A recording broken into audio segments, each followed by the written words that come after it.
Hey, hey, hey. This is video lesson, my God, I think 16, right? Put it up here. Notes for video lesson 16. Okay, so some craziness, huh? Let's see. It is Saturday. It is the usual at the Sakara house. It's about 10 to 11 at night here. And I'm recording the day before Mother's Day. I hope you guys all remember tomorrow's Mother's Day. And even though you've all been stuck together in the house for all this time, be kind to your moms or your grandmas or your stepmoms or your sister if she's raising you or whoever it is, or your dad if he's your mom. I said Happy Mother's Day to my father today. He looked at me like I was nuts, and I'm like, you're the best dad, Mom, I've ever had. And then he laughed because he got it. But anyway, put the Mother's Day junk aside. So, as you guys know, school's closed for the remainder of the school year. And as you know, the district has now put out information regarding senior end of year events. I know that some people have expressed on Facebook and Twitter, on Floyd's Facebook and Twitter page, that they're not happy about it. And you guys don't understand why you can't have a graduation if people can wear masks in stores and stuff like that. But I think that majority of you understand that it's an executive order by the governor that you can't have large groups, can't have groups over 10, even if you are sitting outside. This is just a bummer all the way around, guys. You've worked your whole lives since you were in kindergarten and pre-K to have this culminating event, and you deserve to walk, you deserve to be in a cap and gown, you deserve to be recognized. Nobody wants to take that from you. I hope you guys all understand that. And even though it feels like it's been taken from you, try not to look at it that way. I graduated in the year 2000. We were the class 00, the Y2K. That new year, when the ball dropped, it was supposed to be chaos. Like, all the computers were going to reset, everybody's bank accounts were going to empty out, everything was going to be terrible. I think at that point, Jimmy, you were working at Cablevision, right? The year 2000? I was still in college. You were? Oh, you were still in college. What was the other time when they thought there was going to be chaos? All the time. With the accounts, and they used to make you come in for overtime at Cablevision. That was nothing. That was when they switched daylight savings time over. Okay. That was more for Cablevision than anything. Sorry, I remember Cablevision. That's why I'm confusing it. All right, guys, so scratch that. But yeah, it was a big thing, I mean, and we were the class, where, the year 2000 and what is it going to bring and blah, blah, blah. And everything ended up fine. I'm not trying to compare something like that to what you guys are going through. My 7-year-old sat here today because it's the day before Mother's Day, so we did our rounds. We went and saw my grandmother, and outside, everyone had masks on. And it was freezing and snowing, like really 2020. But my sister-in-law was there. She's a mother. We exchanged little gifts, and then we went to Jimmy's mother's house, dropped over there, dropped off a gift. And, the cousins were at my grandmother's. And they were running around in the front yard, but, I was nagging them to stay apart. And I feel bad. I don't want to be that mom, but I'm being that mom because I'm like 5 weeks away from having a baby. And it's an ever-evolving event as to how this baby's going to be born. The newest news is a little bit better than what it was, but basically, like, now Jimmy and I both have to get tested. And I think the worst case scenario would be if I test negative and Jimmy tests positive. They're going to put me with COVID patients, me and the baby, because I've been exposed to him. So now we're like worried about that. And, as the numbers change, everything changes. Like, what's going on now in the hospital may not be what it's going to be in 5 weeks. It kind of just depends on what everybody else does. And I know it's stupid because the, governor says it, but everybody else's actions are going to determine this. So it's something that we have no control over, which is extremely frustrating. And now they have 70-something little kids, particularly under the age of 5, but I think yesterday it was a 7-year-old and a teenager in the last 2 days, who are dying of COVID complications.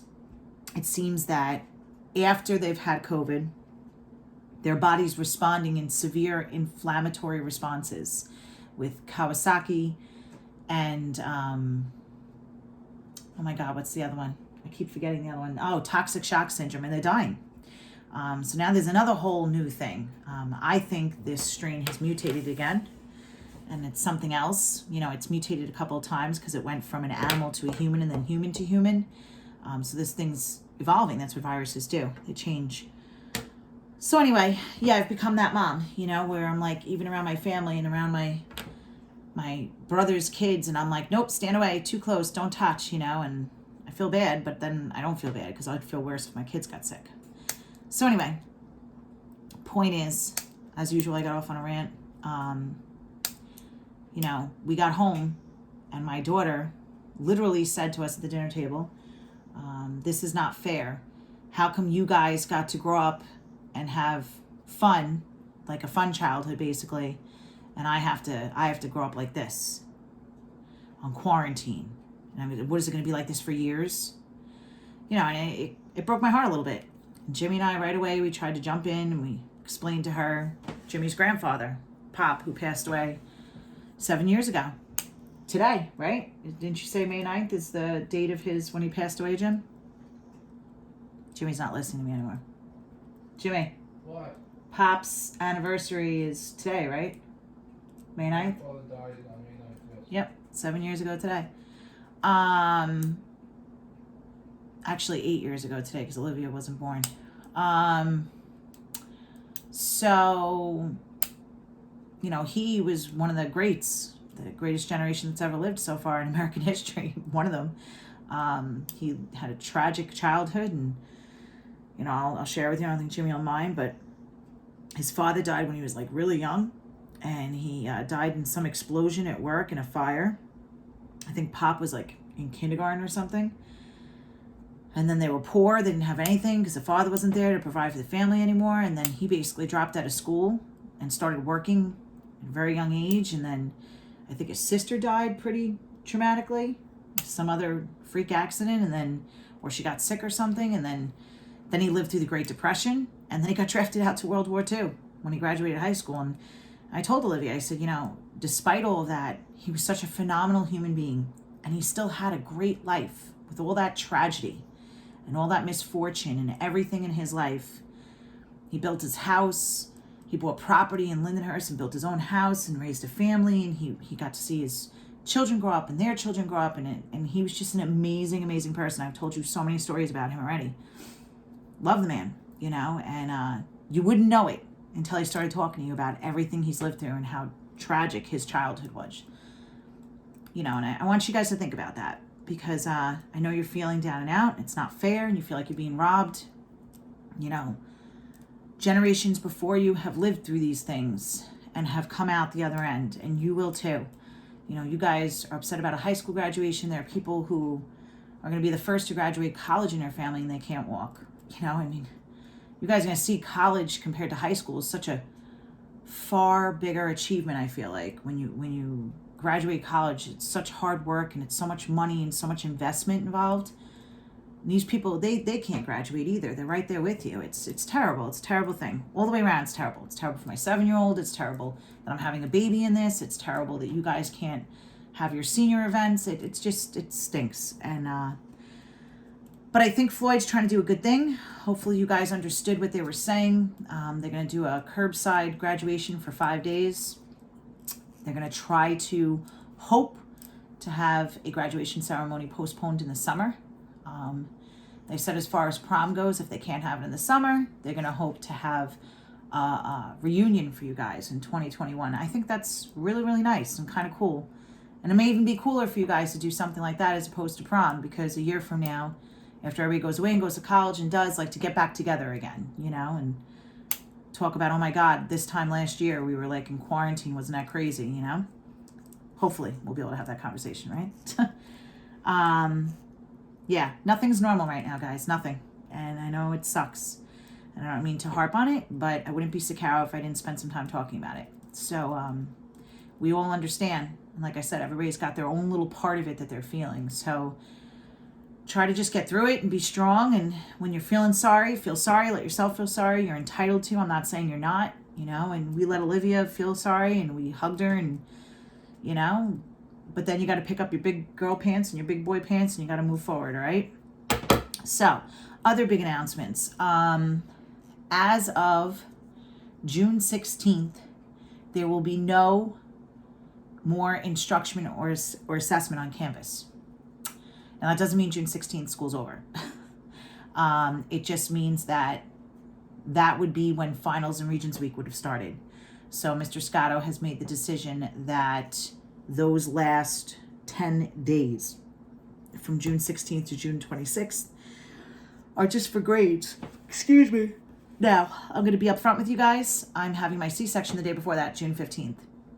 We were going to hire somebody to come in for my maternity leave for 2 weeks. And then they made this decision of grades. And I'm like, oh my God, I'm not handing over my seniors' grades the last 2 weeks so that anybody, even Miss Teish, has the responsibility of closing up all your grades and doing final grades.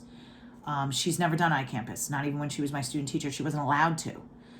So that's just a tremendous undertaking when she's going to be by herself at home. It's not even like she's in a faculty room and people can help her. So your crazy math teacher is going to work while I have a C-section, have a baby. So be kind. And I'm going to ask all of you on May 9th to get your butts in motion and get your work in by that Friday. I'm going to say, what is that? June 12th. Get everything in by June 12th. Be kind to your math teacher because I'm having a baby. I'm going to be working from the hospital. I'm going to be working from home with a newborn baby. And I need to make sure that you guys have everything in so all your grades are right so we can get everything fixed. Okay, so I think that covers all the big news. Okay, my darlings? So I actually like what we're doing for the next week and a half, 2 weeks. But I say that all the time and then you guys go, oh my God, because you're stuck to actually doing it. All right, but it's solving differential equations using separation of variables. It's a little bit of algebra. It'll feel like algebra, so I feel like you guys tend to like that stuff. Okay, so basically it says your keyword here in the do now is differentiate. Okay, and yes, this is your homework. It's a textbook handout. I'll put it up for the assignments for video lesson 16. You're going to do 27 to 33 odds. So 27, 29, 31, and 33. It's literally 4 questions. Okay? So they want you to differentiate this. Differentiate is a fancy word for take the derivative. Very good. Now, when you have x's and y's, you have to be careful. So whenever I see the y, what's the derivative of 1y? That's right, it's 1. And then you have to write dy over dx after it. Remember that? Now, what rule is this if I take the derivative and it's in a fraction form? It is the quotient rule. So it's the bottom. I just heard all of you go, ugh. Times the derivative of the top. What's the derivative of 3? 0. Minus the top, which is 3, times, what's the derivative of the bottom? Negative 3x squared. I know all you guys are going, wait, add 1, put it over that number. No, that's antiderivative. So remember, I'm going to remind you, antiderivative, you add 1 and put it over that number. Derivative, you multiply and take 1 away. Oh, yeah. I love going back and forth with those because at this point, you guys go, wait a second, and you forget it all. All over your mom squared, remember? I mean the bottom squared. Do I mess with this guy on the bottom at all? Absolutely, positively not. Leave it this way. Do not mess with it. Do not square it. Do not double distribute, combine like terms. Leave it as is. Okay, so up top, 0 times anything is going to be what? That's going to go to 0. We're going to multiply and then distribute the negative. So 3 times negative 3x squared is negative 9x squared. But when you distribute the negative times the negative is a positive 9x squared. And then on the bottom, that's why I hate pen. Okay, over the bottom squared. There's nothing more to do from there. That is your answer if you take the derivative. Okay, so hold that thought. We're going to come back to that in uno momento. Now, separable differential equations. Blah, blah, blah, and a blah, blah, and a blah, blah, blah, and a what the, and a blah, blah. Okay, yeah, sure. Okay. This is all fancy stuff here. You know my notes. They're fancy. Okay, so basically it's 3 steps. You ready? So I'm going to write it down for you so you can write on the side in Sakaro's terms. Step 1, separate the variables. We'll write it down here. Step 1, separate the variables.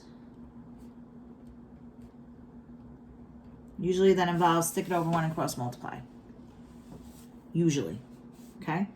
Once you separate the variables, that means you want, so over here we're going to, you want your y's and dy's on one side and your x and dx on the other side. That's what I mean by separate the variables. So usually you stick it over 1, cross multiply, and then you get your y's and dy's on one side and your x and dx on the other side. Step 2, integrate both sides. That's add 1 and put it over that number. Step 3, substitute initial value and solve for C. Okay, and then step 4, rewrite with your C and solve for Y. So like I said, this feels like a lot of algebra. Okay, so the first thing you can do is stick it over 1 and cross multiply, get your y's and dy's on one side, your x and dx's on the other. Then you're going to take the integral on both sides. Add 1, put it over that number. Okay, when you integrate both sides, you're going to have a y dy and an x dx. So this is where I say to you, you always show mad respect to the what? To who? To the guy on the bottom, remember? Show mad respect to the x on the bottom. So when you integrate, the plus c goes with the x dx, as long as it's dx on the bottom.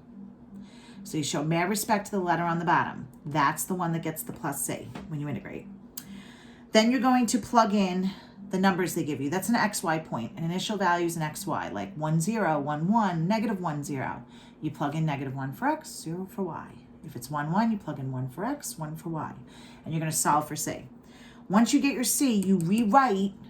You go back to where you had before you plugged in your x and y. You plug in your c and solve for y. Okay? I know it sounds massively confusing, but trust me, it's something that usually you guys like. All right, so we're going to skip all this mamba jamba. We'll go back to that some other time.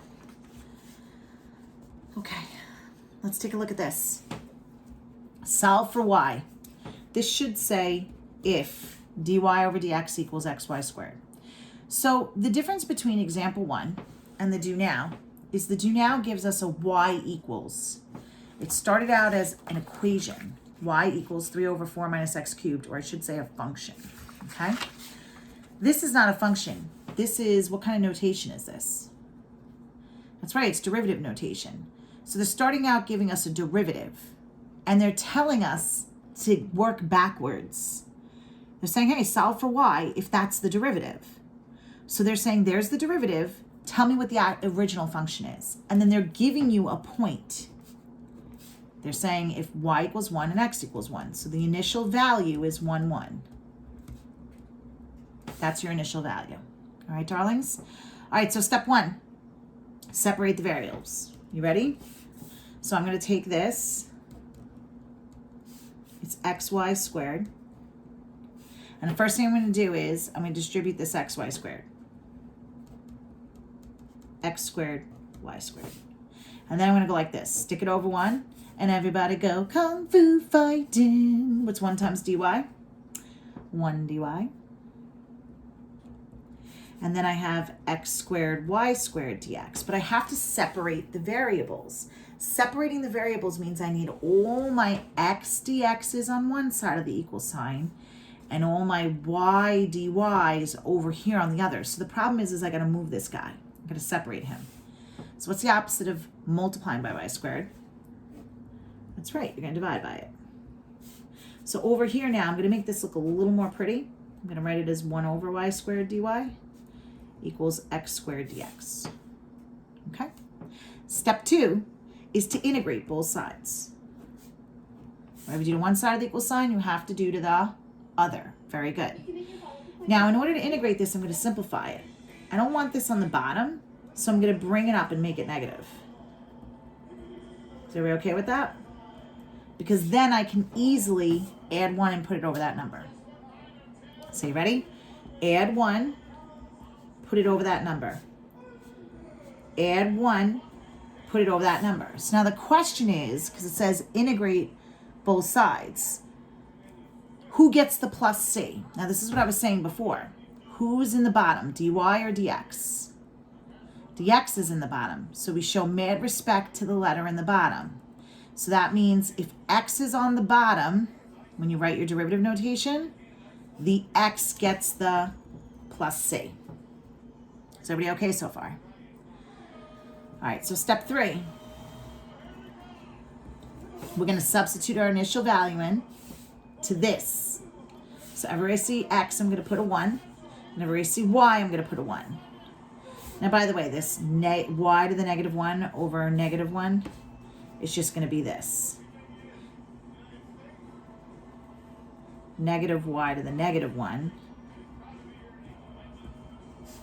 which is just going to be negative 1 over y to the first, if I make that positive again. Does everybody see that?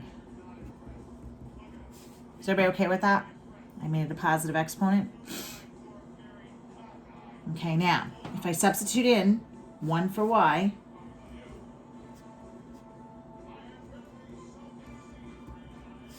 that means I'm going to get negative 1 equals 1/3 plus c. And then what's the opposite of adding 1/3? Subtracting 1/3. So this is going to be negative 3/3 minus 1/3 equals c, which is negative 4/3. So now I know what c is. So the last step is to take c and to rewrite it from here. Well, basically I'm going to rewrite it from here and plug in the c to solve for y. So I have a y equals, because that's what they said. The directions are, the whole point of this problem is solve for y. I want to get the function, solve for y. So here we are. I have negative y to the negative 1 equals x cubed over 3. And now I know the c is negative 4/3. So we see what I just did there? I took the c and I rewrote it here everywhere I saw c. All right, so first thing I'm going to do is divide by the negative. Let's get rid of this negative out in front if I want to get y by itself. So all the signs change, right? Y to the negative 1 equals, this is a positive 4/3. And this is going to become negative. You could write that negative x cubed over 3 plus 4/3 too. It doesn't matter. Now, this y to the negative 1 and this over here, you see how they have a common denominator? You guys okay if I just do that? Because you would subtract the numerators and keep it over the same denominator. Now, how do I get rid of that negative 1? That's the whole raise it to its reciprocal power. Now, if I do that, they both get the negative 1. These cancel. So I now have this. And then how do I make the exponents positive? What am I going to do with them? I'm going to switch them.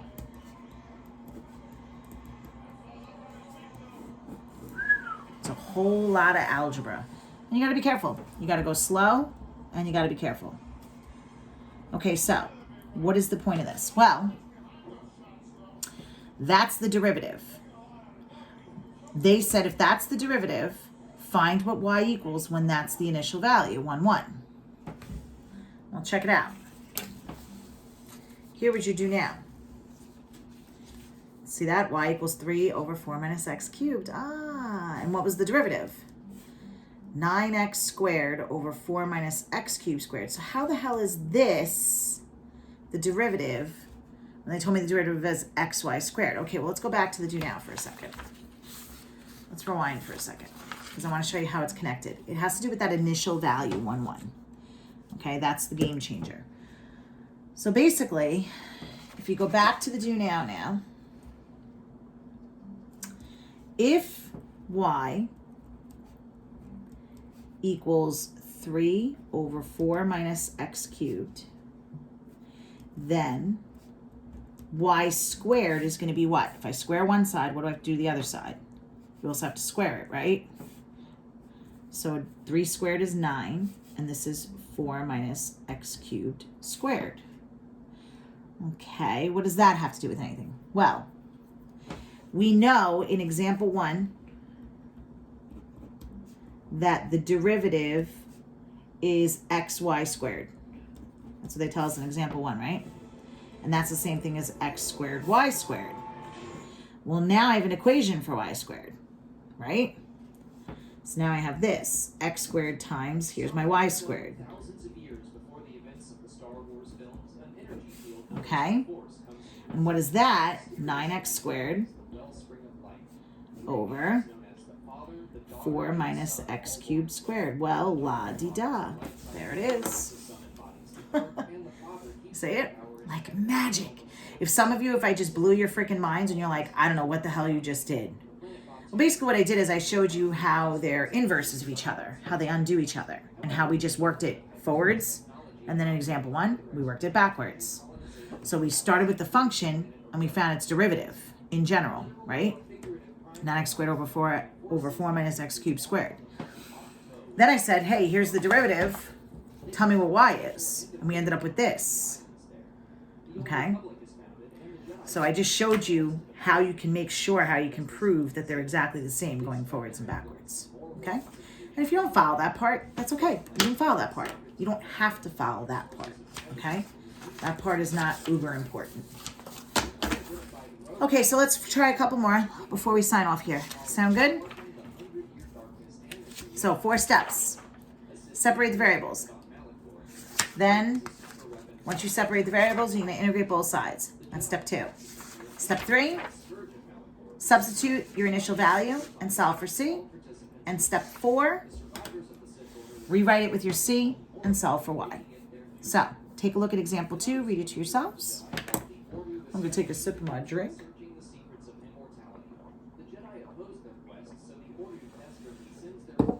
All right, here's another differential equation. They're giving to you as a derivative. dy over dx equals x over y. Find the solution, y equals f of x. So they want you to solve for y again. This is another way of just saying solve for y. F of 1 equals 2. Okay, they're giving you function notation. Like, math isn't confusing enough as it is. They got to throw it in that way. This is f of x equals 2. Okay, which means this is my x, and that's my y value. So that's the point. F of 1 equals 2 is the same thing as 1 comma 2. That's your initial value. All right, darlings, let's do it. Step 1, separate the variables. Stick it over 1 if need be, and cross multiply it out. In this case, we don't have to stick anything over 1. They're both in fraction form. So everybody go kung fu fighting. So we have y dy, x dx. Then you want to make sure you got to check yourself before you wreck yourself. Get all your x dx's on one side, all your y dy's on the other. Very good. So step 2, integrate both sides. This one's easy like Sunday morning, right? Easy like Sunday morning. Now, how do I do that? Add 1, put it over that number. Add 1, put it over that number. Add 1, put it over that number. Who gets the plus c? That's right, the x does, because we show mere respect to the letter in the bottom. That's who gets the plus c. All right, so we ready? We're going to plug in our initial condition, which is 1, 2. Everywhere I see x, I'm going to plug in a 1. 1 squared is 1. And everywhere I see y, I'm going to plug in a 2. 2 squared is 4. Is everybody okay so far? 4 over 2 is 2. Now I want to solve for c. So what am I going to do with the 1/2? Subtract it on both sides. So 4 halves minus 1/2 is 3 halves, right? 1.5. So there's my c. So now I'm going to go back to here. I'm going to take this guy right here. And I'm going to rewrite it. Step 4. And everywhere I see C, I'm going to plug in 3/2. And now I want to get y by itself. So look at the side with the y. What's the opposite of dividing by 2? I'm going to multiply everybody by 2. So all the 2's go. Last step is, how do you get rid of the squared? What's the opposite of squaring something? That's right, my darlings. Square root it. And you are done. All right, let's try one more. Yes? One more. Okay. So we have another differential, another derivative. Same problem, except for now it has a negative, so just be careful of that. They want you to find a solution y equals f of x. This is just telling you solve for y. And here's your initial condition. So that's the 0.02. Are we okay with this? Because it's f of x equals y. Okay? So we have separate the variables. I'm going to stick the negative with the x. Is everybody okay with that? Okay. So let's separate the variables. Everybody go kung fu fighting. So y dy equals negative x dx. Now check yourself before you wreck yourself. You want all your y dy's on one side and all your x dx's on the other. Is it there? So we're good to go. So now we're going to integrate.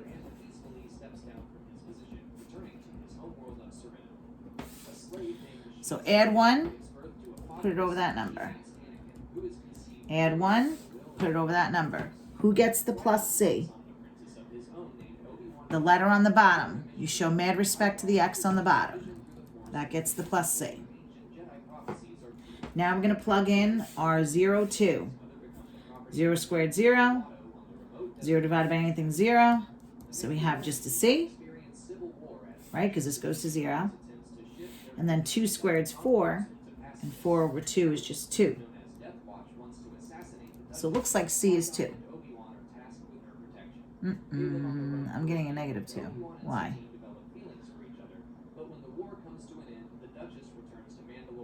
That is not good.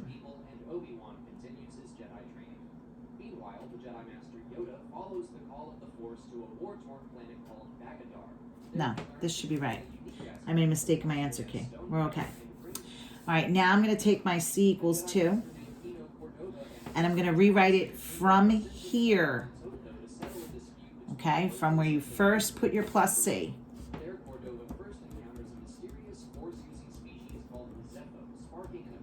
Is everybody okay with that? Whenever I see c, I put a 2. C. All right, again, how do I get rid of the 2? Multiply everybody by 2. So I have negative x squared plus 4. And then what's the opposite of squaring something? Square rooting it.